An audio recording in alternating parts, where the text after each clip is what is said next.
नमस्कार दोस्तों हम इस वीडियो में आज आपको बताएंगे RPF SI cut off after answer की। ठीक है, 2024 का आरपीएफ एसआई का कट ऑफ हम आपको आज बताएंगे 2024 का आंसर की आने के बाद।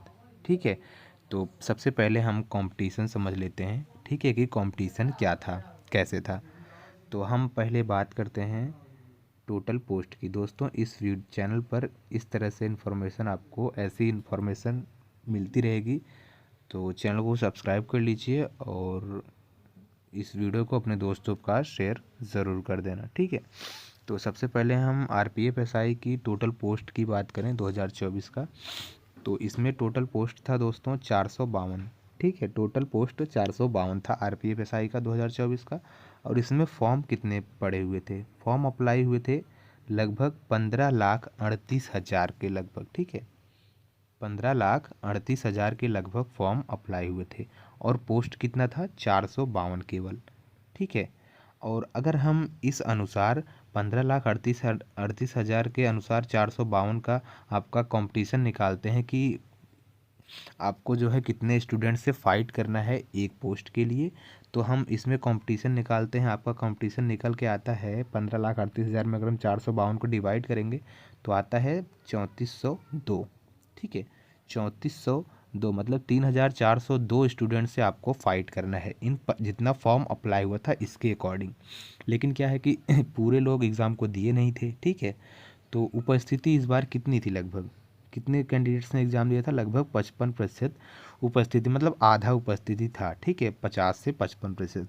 अगर हम 55% निकालते हैं, मान लो 15,38,000 का अगर हम 55% निकालते हैं तो कितने कैंडिडेट्स ने इस बार जो है एग्ज़ाम को दिए थे? 8,45,933 लोगों के लगभग, इतने लगभग जो है कैंडिडेट्स ने एग्ज़ाम को दिया था। ठीक है, फॉर्म 15,38,000 पड़ा था, बट इतने कैंडिडेट्स ने एग्ज़ाम को नहीं दिया था।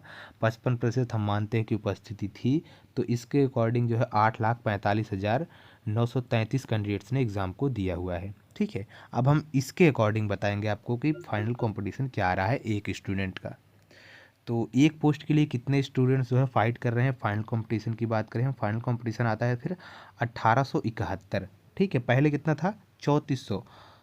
अब लेकिन जब एग्ज़ाम को आधे लोगों ने दिया है, आधे लोगों ने नहीं दिया है, तो सीधा आधा कंपटीशन आपका घट जाता है। ठीक है, 3400 3,402 से सीधा आ गया 1,871।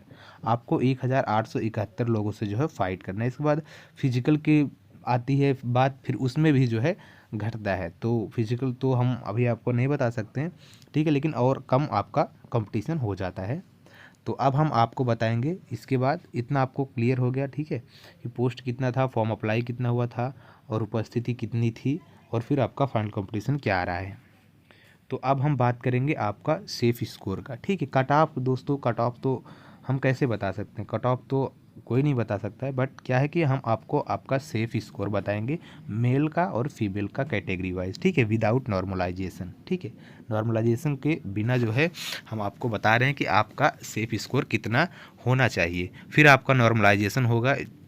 इसके बाद नॉर्मलाइजेशन के बाद अगर आपका सेफ स्कोर इतना है, रॉ मॉक्स इतना बन रहा है जितना हम बताएंगे कैटेगरी वाइज, तो आप जो है कट ऑफ में आ सकते हैं और आप फिजिकल की तैयारी करना शुरू कर दीजिएगा। ठीक है, तो सबसे पहले हम बात करते हैं दोस्तों यूआर कैटेगरी का। यूआर कैटेगरी का मेल की बात करें तो मेल का लगभग 90 प्लस जो है मार्क्स बनना चाहिए। अगर इतना है तो आप जो है सेफ हो। ठीक है, तो आप नॉर्मलाइजेशन के बाद कट ऑफ में आ सकते हो। आप फिजिकल की तैयारी करना शुरू कर दीजिए। यूआर कैटेगरी का मेल का अगर है तो इनका कम से कम मार्क्स जो है आंसर किए आने के बाद 90 प्लस आपने मिलाया होगा, तो 90 अगर प्लस है तो आप बिल्कुल फिजिकल की तैयारी करना शुरू कर दीजिए। और फीमेल की बात करें, फीमेल का लगभग 80 प्लस होना चाहिए। ठीक है, अगर 80 प्लस है तो आप बिल्कुल सेफ हैं। अब ओबीसी कैटेगरी की बात करें, ओबीसी कैटेगरी में दोस्तों अगर आपका मेल है, ठीक है, आप मेल हैं, तो जो है 88 प्लस नंबर होना चाहिए। ठीक है, कम से कम मार्क्स 88 प्लस रहना चाहिए, तब जो है आप नॉर्मलाइजेशन के बाद कट ऑफ में आ सकते हैं। ठीक है, आप फिजिकल की तैयारी करना शुरू कर दीजिएगा। कम से कम आपका रॉ मार्क्स 88 प्लस होना चाहिए। और फीमेल की बात करें, फीमेल का कम से कम 78 प्लस होना चाहिए। ठीक है, 78 प्लस है तो आप सेफ हो।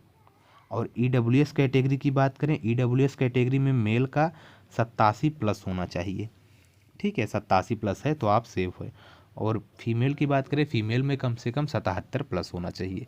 अगर इतना है आपका, इसके प्लस है, तो आप सेफ जोन में हो, आप जो है नॉर्मलाइजेशन के बाद कट ऑफ में आ सकते हो। आप फिजिकल की तैयारी करना अभी से शुरू कर दीजिएगा, ठीक है। अब हम बात करते हैं SC ST कैटेगरी का। तो SC कैटेगरी की बात करें, SC कैटेगरी में मेल का कम से कम 82 प्लस नंबर होना चाहिए, ठीक है, 82 प्लस नंबर है तो आप सेफ जोन में हो। और फीमेल का कम से कम 72 प्लस होना चाहिए। और आप सभी अपना रॉ मार्क्स हमें कमेंट बॉक्स में ज़रूर बताइएगा, ठीक है। अब हम ST कैटेगरी की बात करें, ST कैटेगरी का मेल का कम से कम 78 प्लस होना चाहिए, 78 प्लस है तब तो बहुत ही बढ़िया है। और फीमेल का कम से कम 68 प्लस होना चाहिए, 68 प्लस है फीमेल का ST कैटेगरी में तो आप सेफ जोन में हो, ठीक है। तो ये था कुछ जो है आपका सेफ स्कोर, कम से कम इतना होना चाहिए।